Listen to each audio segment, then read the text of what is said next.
Saudari dan saudara yang terkasih, kita hendak melanjutkan katekese kita yang kedua mengenai tahun Yubelium dan masa Prapaskah ini.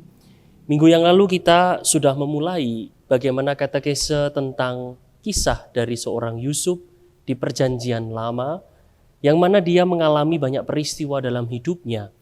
Dan minggu yang lalu kita melihat tema antara cinta, kebencian, dan iri hati. Bagaimana di dalam sebuah keluarga ada sosok seperti Yakub yang kalau mencintai itu memilih. Ada sosok seperti Yusuf yang suka kalau dimanja, dan juga ada sosok saudara-saudara yang selalu tidak terima kalau diperlakukan berbeda.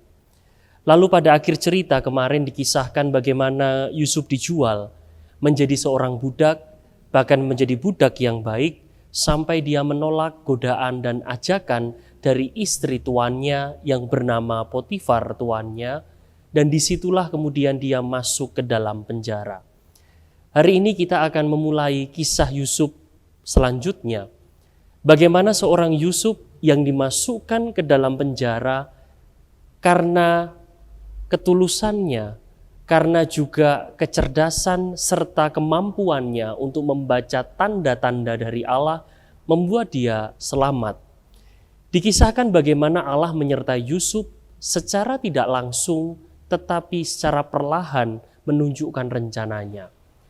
Yusuf yang masuk ke dalam penjara harus bersama dengan para tahanan yang lain. Dua orang tahanan yang baru dimasukkan bersama dengan Yusuf adalah seorang juru roti dan juru minuman, yang karena kesalahannya ia dipenjara oleh Raja Fir'aun. Juru roti dan juru minuman ini pun bermimpi di dalam penjara.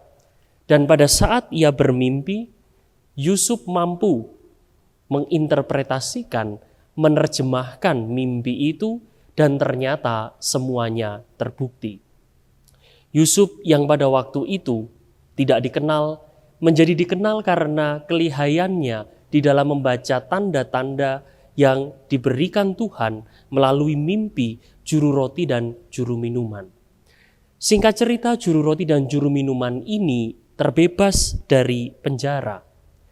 Di waktu yang sama, Raja Fir'aun yang adalah tuan mereka mengalami kebingungan. Karena apa? Dia gelisah karena mimpi yang dia alami. Di dalam mimpinya digambarkan ada 7 sapi kurus yang memakan 7 sapi yang gemuk. Digambarkan pula 7 tangkai gandum kering dan layu memakan 7 tangkai gandum subur. Fir'aun yang mendapatkan mimpi ini mengalami kegelisahan karena tidak mampu menerjemahkan dan mengartikan apa arti dari mimpinya. Dan kita tahu dalam dunia kitab suci, mimpi adalah cara Tuhan untuk menyampaikan pesan. Kita ingat Yusuf suami Maria yang awalnya hendak meninggalkan Maria secara diam-diam berubah pikiran karena Allah memberitahunya melalui mimpi. Yusuf di Perjanjian Lama, dia juga dimampukan untuk menerjemahkan, mengartikan mimpi-mimpi orang di sekitarnya. Singkat cerita, Fir'aun pun mencari orang siapa yang bisa untuk mencari dan juga mengartikan mimpi yang ia alami. Dan pada waktu itu, juru minuman dan juru roti mengatakan mereka mengenal seorang yang bisa mengartikan ini semua, yaitu seorang Yusuf. Singkat cerita, Yusuf pun dipanggil. Yusuf kemudian mengartikan apa arti mimpi Fir'aun itu. Ia mengatakan bahwa mimpi 7 sapi kurus memakan 7 sapi gemuk, 7 tangkai gandum kering memakan 7 tangkai gandum yang subur. Artinya apa? Akan ada 7 tahun berkelimpahan dan 7 tahun kekeringan. Itu dia mengartikan mimpi ini. Dan di waktu yang sama, Yusuf mengatakan berarti selama 7 tahun kelimpahan dan kesuburan itu, kumpulkan cadangan makanan yang sebanyak-banyaknya supaya pada 7 tahun kekeringan bangsa yang di bawah Raja Fir'aun ini tidak mengalami kekurangan dan kelaparan. Fir'aun pun melakukan hal itu dan terbukti 7 tahun kelimpahan dan 7 tahun kekeringan itu terbukti, dan Yusuf akhirnya dinaikkan menjadi seorang pemimpin bagi banyak orang. Saudari dan saudara yang terkasih, kita bisa melihat bagaimana perubahan hidup seseorang dari yang sangat rendah seorang tawanan. Hari ini kita melihat Yusuf menjadi seorang raja. Seorang yang tidak pernah membayangkan bahwa Tuhan merangkai sedemikian rupa dari dia yang tidak ada satupun yang memandang dan menjadi raja yang hari ini melihat semua mata melihat dia. Saudari dan saudara yang terkasih, dari sinilah kita belajar bahwa Tuhan di dalam kehidupan kita, sebagaimana tema katekese kita hari ini, kebijaksanaan dalam menafsirkan tanda-tanda kehidupan, itulah yang kita pelajari dari sosok seorang Yusuf. Bahwa ketika ada pesan, Yusuf mencoba untuk mengartikan, Yusuf mencoba untuk menginterpretasikan sesuai dengan apa yang dia pahami, sebagaimana Tuhan juga mengilhami ketika dia mampu mengartikan itu. Tetapi mengartikan saja tidak cukup. Bahwa kemampuan dia untuk membaca tanda diiringi pula dengan kebijaksanaan untuk mengambil sebuah keputusan. Maka Tuhan campur tangan lewat tanda.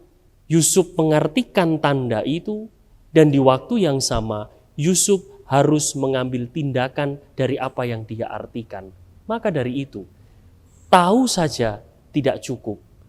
Tetapi Yusuf mengajarkan kepada kita untuk mengambil tindakan, mengambil sebuah keputusan yang nyata berhadapan dengan tanda-tanda yang ada. Tuhan seringkali menggambarkan kepada kita semua ada banyak hal yang ditampilkan di dunia ini, tetapi seringkali kita tidak menangkapnya.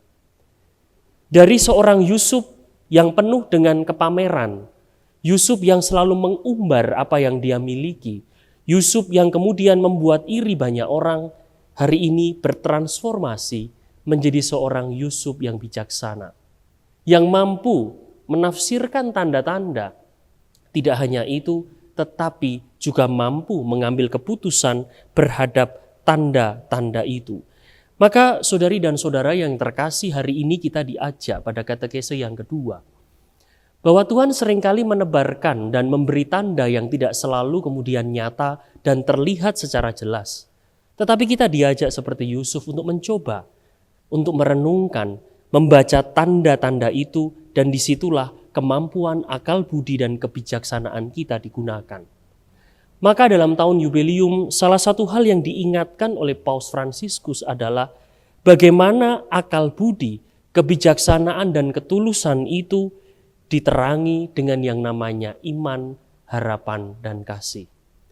Ketika kita membaca tanda-tanda kehidupan kita yang tidak selalu jelas dan menjadi sangat gamblang di dalam kehidupan kita, mari kita selalu menginterpretasikannya dalam terang iman kita, dalam terang sabda yang selalu kita dengarkan, yang pertama.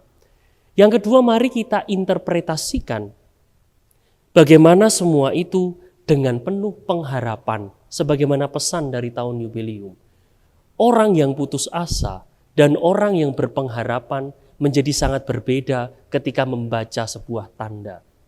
Kita diajak, saudari dan saudara yang terkasih, dengan tanda yang Tuhan beri, lewat kebencian mungkin, lewat kedengkian, lewat kasih orang-orang di sekitar kita, bahkan dalam berbagai macam peristiwa yang terjadi dalam kehidupan kita, kita diajak untuk membaca tanda itu dalam terang iman, dalam terang harapan, dan dalam kasih, bukan karena rasa dendam, iri, dan benci. Saudari dan saudara yang terkasih, kita semua diingatkan bahwa tahu saja hari ini tidak cukup.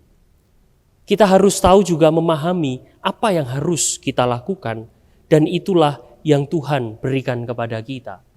Ketika manusia diciptakan sebagai pribadi yang memiliki akal budi, di waktu yang sama Tuhan juga seringkali menuntut kita untuk memahami.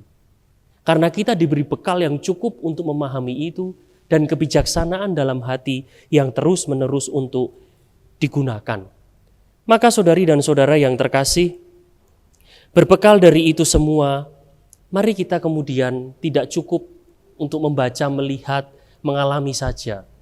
Kita belajar untuk memaknai segala peristiwa di dalam hidup kita seperti seorang Yusuf. Memaknai apa yang kita lihat dan mengambil langkah yang tepat dari setiap hal yang kita jumpai. Maka kalau kita melihat tanda-tanda penyakit, kita semakin berhati-hati. Kalau kita melihat tanda-tanda kebencian terhadap kita dari orang, mungkin kita juga diminta untuk waspada dengan tindakan-tindakan kita dan perkataan kita. Mungkin kalau ada tanda-tanda kedosaan yang sama yang selalu kita lakukan, kita pun diajak pula untuk berani mengambil langkah supaya tidak berulang ke sana. Saudari dan saudara yang terkasih, sekali lagi pesan hari ini untuk menafsirkan tanda. Tetapi tidak cukup hanya itu. Mari kita belajar bagaimana Allah menggambarkan dirinya di dalam katekese kita hari ini, terlebih dalam peristiwa Yusuf yang menafsirkan mimpinya sesama tawanan, sesama tahanan, menjadi menafsirkan mimpi Fir'aun yang menghantarkan dia pada kursi kekuasaan, terlebih sebagai seorang raja. Bahwa kita belajar yang pertama, gambaran Allah yang samar tetapi mampu menuntun umatnya yang setia. Kita melihat gambaran Yusuf dari kemarin sampai hari ini bukanlah Yusuf yang memberontak, yang merasa tidak terima dengan banyak perlakuan. Kita belajar bahwa Allah menuntun hambanya yang setia meskipun tuntunan itu seringkali samar-samar. Saya merenungkan seringkali dalam hidup ini bahwa Tuhan sengaja memberikannya secara samar karena kita punya kemampuan akal budi untuk memahaminya. Yang kedua, Allah menggambarkan dirinya yang sebenarnya dia yang tampak diam, tetapi sebenarnya sedang berbicara lewat tanda-tanda yang harus kita maknai. Ketika kita membutuhkan sesuatu, Allah menampakkan tanda yang tidak selalu jelas.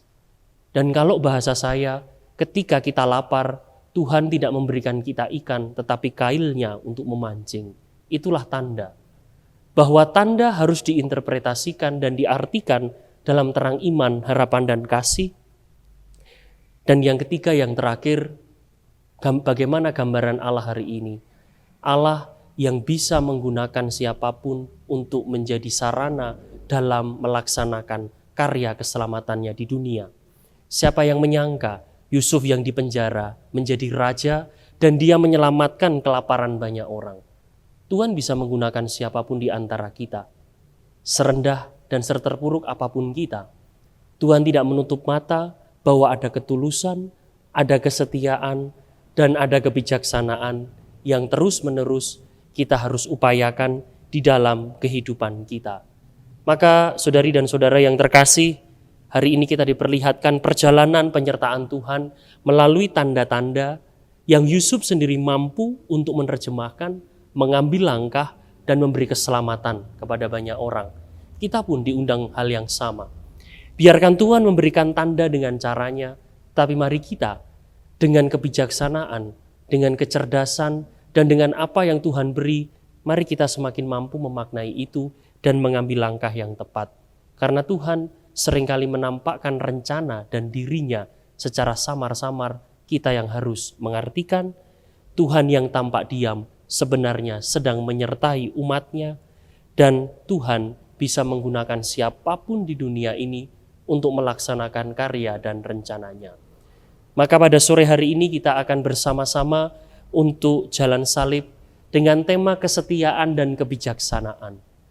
Bagaimana kita akan disuguhkan peristiwa ketika Yesus jatuh. Orang yang bijaksana tidak hanya melihat kejatuhan itu, tetapi dia harus bangkit melanjutkan perjalanan. Orang yang setia dan bijaksana dalam menghadapi cercaan, dalam menghadapi kebencian, bahkan dia menghadapi berbagai macam penghinaan, selalu ada cinta yang dibagikan dan ia berusaha tetap setia menyelesaikan apa yang sudah dia mulai. Mari saudari dan saudara, kita persiapkan hati kita mempersiapkan jalan salib kita. Mari kita renungkan bahwa kisah Yusuf juga mengundang kita untuk melakukan hal yang sama. Kisah Yesus di jalan salibnya mengundang kita untuk memiliki perjuangan, kesetiaan, dan kebijaksanaan yang sama di dalam hidup ini. Berkat Tuhan melimpah untuk kita semua.